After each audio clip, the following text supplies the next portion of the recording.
Swastiastu.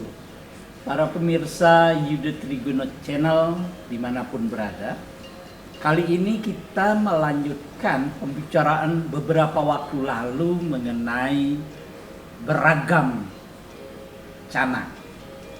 Pada konten terdahulu, kami telah membahas mengenai canang sari dan canang genteng. Kali ini saya melanjutkan pembahasan mengenai canang yang kami fokuskan pada canang burat wangi dan canang tadah sukle. Mari kita dengarkan penjelasan I Gusti Agung Istri Purwati, seorang penyuluh agama Madya di Kabupaten Badung, mengenai apa sesungguhnya canang burat wangi dan canang tadah sukle itu. Bugeng, Om Swastiastu. Kembali kita bertemu, ya.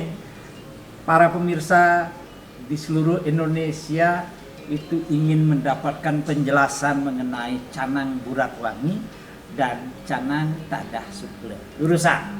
Sapa dumun penonton. Selamat berjumpa kembali dengan saya dalam channel Yuda Triguno Channel.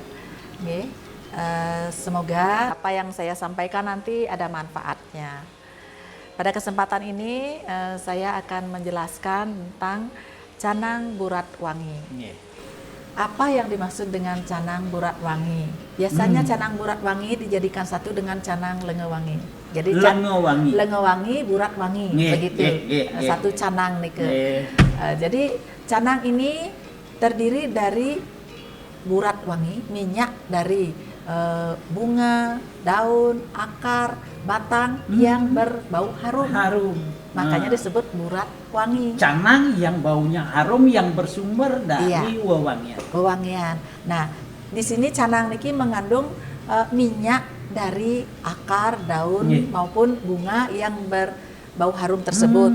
Itu yang disebut dengan burat wangi. Nah, kenapa niki? Apa ini? Nah, mungkin niki yang burat wangi, warnanya hitam, ini terbuat dari akar bunga, akar, daun, bunga maupun batang dari tumbuh-tumbuhan yang harum. Itu disangrai, kemudian dicampur dengan malem atau bisa dibelikan minyak barko, kemudian dicampur sehingga dia menjadi burat wangi. Burat wangi.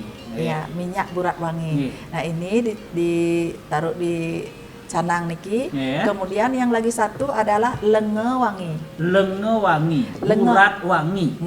Lenge wangi itu terbuat dari lenge itu adalah biji-bijian. Jadi biji-bijian kalau di Bali ini yang umum adalah kacang koma, kacang putih.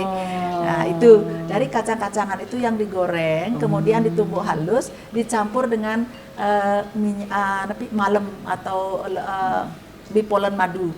Nah, ini dicampur. Jadilah dia minyak lenge wangi. Lenge wangi dibuat dari biji-bijian, kacang-kacangan kalau di Bali. Nah, ini yang diisi di pada ceper segi 4 begini, yang satu burat wangi, yang satu lenge wangi. Nah, sedangkan pada di sini terdapat porosan. Di sini biasanya diisi dengan boreh mik yang terbuat dari serbuk cendana yang dicampur dengan minyak wangi. Ini burat wangi itu semuanya harum-harum ya? Ya, semua ini adalah untuk menghias, artinya kalau kita kosmetiknya begitu. Kosmetik artinya untuk menjadikan beauty. Untuk menjadikan indah, wangi begitu. Nah, setelah begini baru ditambahkan dengan bunga yang harum juga. Begitu. Jadi ada bunga nasta, bunganya sembarang atau? Boleh niki sembarang karena niki untuk berhias. Niki untuk berhias. Jadi begini. Kalau dalam canang sari tadi pengaturan bunga jelas, putih, merah, kuning, ungu, hitam tengah-tengah, Nah, ini boleh sembarang ya? Boleh sembarang karena niki bunga yang penting bunga itu adalah harum. Bunga yang harum. Untuk berhias. Kemudian canang ini digunakan pada saat purnama tilem. Karena di dalam Sundarigama disebutkan bahwa pada saat purnama tilem itu Betara Surya Chandra sedang beryoga. Jadi yang dipersembahkan itu adalah wewangian, serba, ya semua yang serba wangi. Begitu.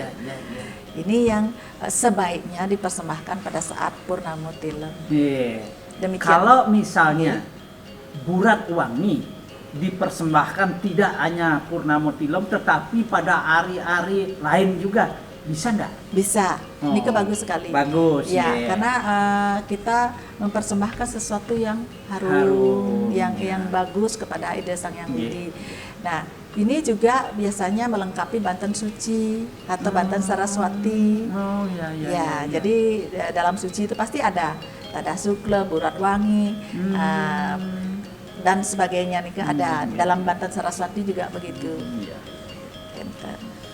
Jadi Burat Wangi Banten yang dibuat dan berasal dari bunga-bunga wewangian berisi tentang minyak wangi yang juga bersumber dari biji-bijian maupun dari daun-daunan bunga yang wangi. Teristimewa dipersembahkan pada saat purnama tilem. Itu kalau sehari-hari kalau bisa ya bagus tapi setidaknya usahakan pada saat purnama dan tilem. Purnama tilem. Demikian juga dengan canang Tadah Sukla. Tadah itu adalah makanan, Sukla itu adalah suci. Makanan suci? Makanan yang suci. Jadi ini juga dipersembahkan pada saat purnama tilem. Itu berbarengan enggak dengan? Boleh keduanya, boleh salah satu. Begitu. Jadi ini kalau Tadah Sukla ya, Tadah Sukla ini terdiri dari kacang merah, kacang-kacangan, kacang putih. Kalau di Bali dibilang kacang koma, kacang koma. Kemudian ada keladi, ada ubi niki, ubi, kemudian keladi, dan pisang. Ini, jadi kacang merah, kacang putih. Ubi, keladi, ubi, pisang. Jadi ini kenapa 5 itu ya? Nah, ini kacang-kacangan ini simbol dari kalau di dalam yantra itu kan ada biji-bijian. Ya. Kemudian kalau ini simbol pertiwi juga. Karena dia berasal dari bawah tanah. Nah, sedangkan ini pala gantungnya. Ya, ini pala gantungnya. Ya. Jadi ada makanan yang sebagai simbol energi kacang-kacangan itu, ada simbol makanan yang dari bawah tanah dan ada simbol makanan yang dari atas menggantung begitu. Jadi ini sudah mencakup berbuah suah gitu. Pala bungkah, pala gantung. Begitu orang Bali dulu mengatakan. Jadi sesajen itu salah satu unsurnya pala bungkah, pala gantung, dan ini ditunjukkan. Jadi, lalu yang di sini? Nah, ini biasanya tempat bunga, sama dengan canang Burat Wangi. Jadi bunga yang harum-harum.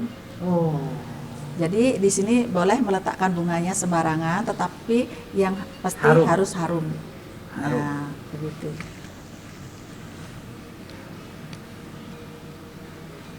Jadi saya tidak menggunakan bunga pacah dan mitir, tidak di sini, karena di sini diutamakan adalah bunga yang harum. Iya. Begitu. Jadi kedua canang ini dapat dihaturkan bersamaan atau sebaliknya dapat dihaturkan satu-satu bisa. Tapi yang jelas kedua canang ini Burat Wangi maupun Tadah Sukla ini semuanya dibuat dari bahan harum. Bahan yang harum dan suci. Suci, ya. Ya. Ya. Jadi ini juga tadah suklo ini ada dua macam, ada tadah suklo dan ada tadah pawitra. Kalau tadah pawitra itu semua ini bahannya mentah. Kalau tadah suklo yang ini semua bahannya sudah digoreng. Gitu. Jadi kalau kita membuat suci, dumo, pengresikan, itu keduanya berisi yang mentah dan yang tadah pawitra dan tadah sukla. Begitu. Jadi ini semua memang dipersembahkan sebagai bentuk persembahan kepada ide Sang Hyang Widi. Jadi selain soda kita juga bisa mempersembahkan ini. Karena ini sudah kita mempersembahkan makanan juga kepada beliau. Begitu. Wah, luar biasa. Jadi saya baru tahu, dan para pemirsa yang budiman, saya sendiri baru tahu bahwa yang namanya canang burat wangi, sebagaimana asal katanya wangi, ternyata memang dibuat dari segala sesuatu yang bersifat wangi.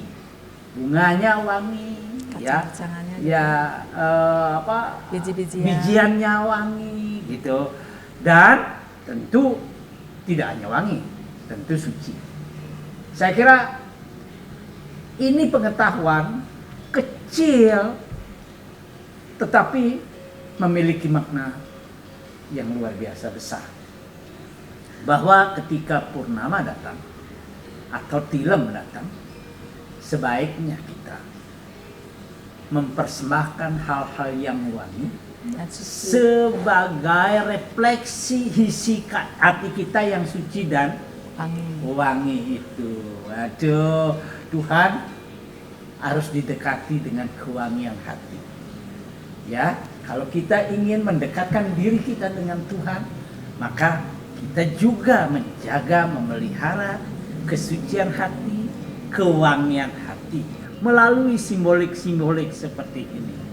Para pemirsa yang budiman, kita telah memperoleh pengetahuan tentang trite, salah satu unsur kecil dari upakara yang begitu banyak tetapi punya makna luar biasa. Semoga informasi ini, materi ini dari Ibu Agung Istri dapat memperkaya pengetahuan kita, dan dari sana kita mencintai apa yang telah menjadi milik leluhur kita. Dumugi Rahayu. Terima kasih. Om Santi Santi Santi Om.